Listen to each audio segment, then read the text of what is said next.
Yox, təbii ki, əxi. Birincisi, Yusuf Qardavi ilə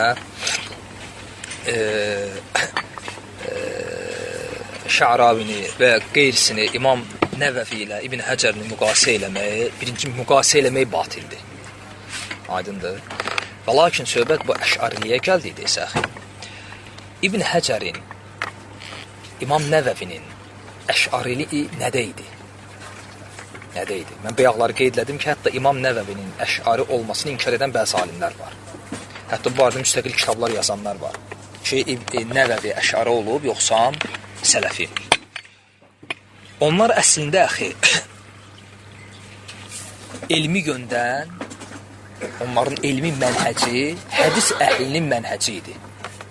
İşdirsən, əxi, onların elmi mənhəci, tutaq ki, fikhi məsələlər, haram halal məsələləri, ümumi əqidə məsələləri, hədisləri, şərh məsələləri, Allah Rasulunun hədislərini, Allahın ayələrini, kitab və sünnəti başa düşmək, o qaydalar var, əsaslar, hətta əqidəni. İmam Nəvəvi, İbn Həcər bu məsələlərdə sünnət əhlinin, hədis əhlinin mənhəcində idilər. Aydın oldu. Yəni, onlar Allahın kitabını və Rasulunun sünnətini, Allahın dinini, əqidə və fikri yöndən, onlar sələfin, sünnət və hədis əhlinin mənhəci üzərində götürürdülər. Tam o qaydalar tabi edilər. Yəni, məsələn, İmam Nəvəvi heç vaxt nəqli əqlə tabi eləmirdi. Əqli nəqlə tabi edirdi və İbn Həcər. Və demirdi ki, əhəd hədisdir. Əhəd hədis əqidədə hüccət deyil. Aydındır. Aydın oldu. Lakin onlar əqidənin müəyyən məsələlərində, baxma ki, onlar əqidənin əsli məsələləri idi. Tutaq ki, Allahın ad və sifətləri məsələsində. Çünki Əş'ari mədrəsəsində yetişmişdilər deyənə, o əqidəni onlardan əxs eləyib götürmüşdülər. Və o əqidə üzərində də getmişdilər. Ona görə kitablarında da o ad və sifətlərlə əlaqəli hədisləri o əqidə üzərindən şərhləmişdilər. Problem bu idi.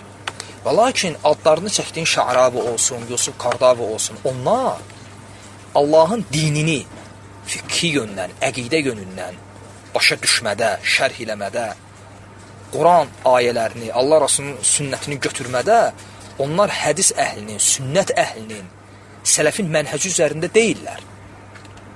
Aydındır?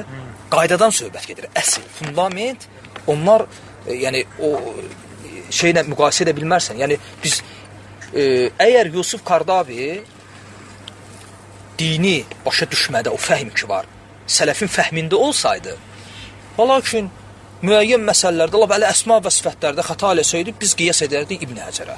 Deyərdik ki, İbn Həcər kimi, o da şəriəti sələfin fəhmi ilə götürürdü. Çünki İbn Həcər, Nəvəvi, şəriəti sələfin fəhmi ilə götürürdü. Müəyyən məsələlərdə xəta eləmişdilər, o da dediyim səbəblərə görə. Və lakin bunlar şəriəti sünnət əhlinin, sələfin fəhmi ilə götürmür axı. Aydındır. Məsələn, o Yusuf Qardavi, adi, məsələn, fikri məsələdə, tutaq ki, çalğı, deyir, şəhvət oyandırandırsa haramdır, əksi halaldır. Bu hansı qaydadır? Elə bilir ki, araq içirsən, sərxoş edəcəksə haramdır, etməyəcəksə halaldır. Məsələn, adi fikri məsələdir. Bu sələfin mənhəci deyil. Şeyx Albani Rahimullah da gözəl rədd verir, deyir ki, yaxşı, bu bədbəxt deyir. Necə ayırsın ki, bu mahnı halal da haram. Yəni, görək qulaq asmalıdır ki, görün bu mənim şəhvətimi oyandıracaq ya yox. İndi birdən qulaq asdı, oyandırdı, haram çıxdı. Bu, saldın axı bu harama. Yəni, elə şey olmur axı. Yəni, o müqayisə, batil müqayisədir. Aydındır. İxlasla.com saytı tərəfindən təqdim olundu.